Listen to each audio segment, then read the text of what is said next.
So yun guys, good morning sa ating lahat. So meron tayong doing ayos ng water pump. So ang kanyang problema is hindi siya iikot, umuugong lang siya guys. So check natin kung ano yung kanyang problema. So guys, buksan lang natin tong kanyang water pump. Tapos check natin to, hindi naman siya nag-stock up. Tapos check natin yung starting capacitor kung meron siyang problema. Kasi yung sinaksak ko guys is umuugong lang siya. Umuugong. So binaksan natin yung tornilyo.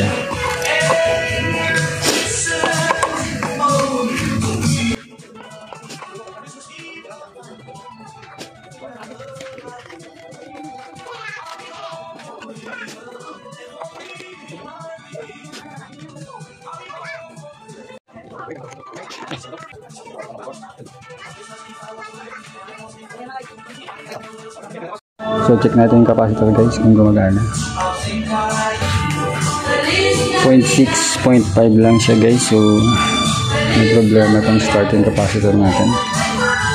Ayan.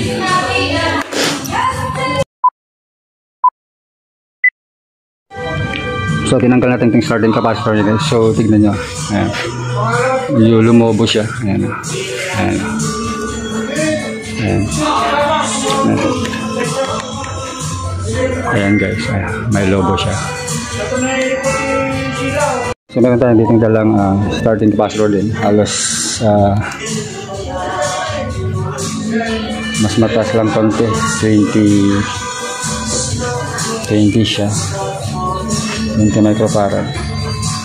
So subukan lang natin guys kung pwede niyang panda rin.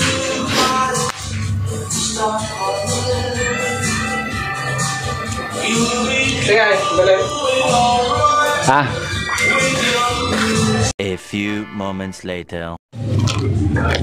So ito guys, may nabili tayong kapalit niya. Ayan. Okay. Ito natin guys.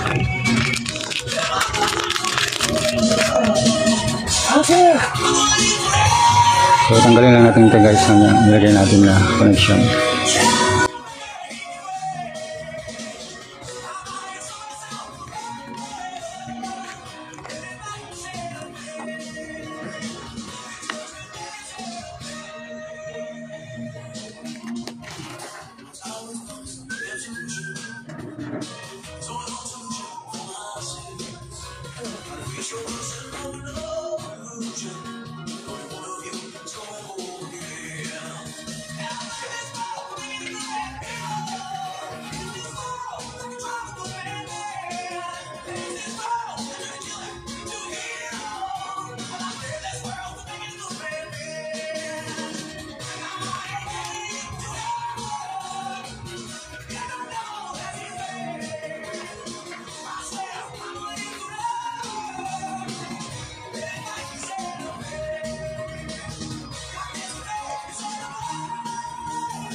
So yun guys, nilagyan na natin. So testing natin guys.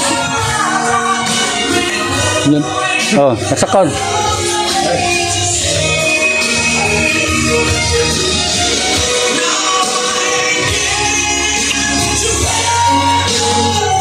God.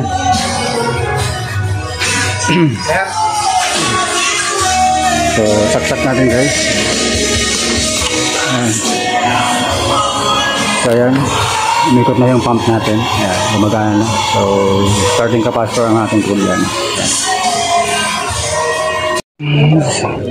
Balik lang natin. Meanwhile, so drain lang natin guys kasi wala na siyang hangin dito sa kanyang pressure. Kaya pag nagbukas sila ng valve na isang tabo lang, maandar na yung pump nila. Kaya wala siyang hangin. So puro tubig na yung kanyang laman ng kanyang tangke. So kailangan natin drain guys para magkaroon siya ng pressure.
So yun guys, ayos na yung pressure natin. Tapos ngayon, ang naging nangyari is okay na siya.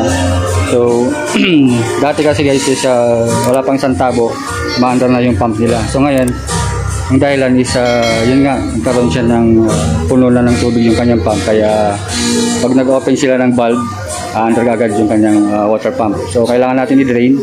Tapos yun guys, yung problema sa kanyang pump is hindi mandar, palit tayo ng starting capacitor. Ayan, nag-leak kasi. So yun guys, ayos na.